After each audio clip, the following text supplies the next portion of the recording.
Hello guys, namili kami ng aking bunso ng ham. 99 cents a pound ngayon. Kaya, yan, bumili ako $16 itong malaking buong yan. Then meron din kaming mga, meatballs. Yan, meatballs, yan tayo. Puno na naman ang aking freezer. Yan. Yung kahapon naman, namili kami ng mga,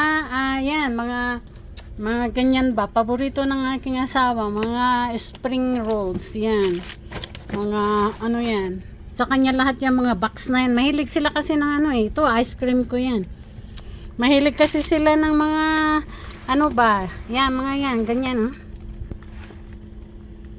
spanakopita, yan, puro mga box, sa asawa ko yung mga box na yan, pero ito, gagawa ko ng mga pies. Yan, punong-puno siya.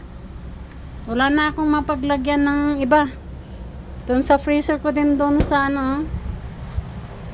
Yan, okay. And then, meron din tayo dito na late na kaming umuwi. Kaya bumili na lang kami ng rotisserie ng aking bunso. Yan, meron tayong buong rotisserie. At saka, gulay. Yan.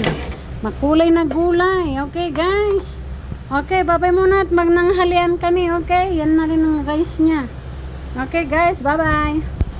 Yan, makulay na gulay.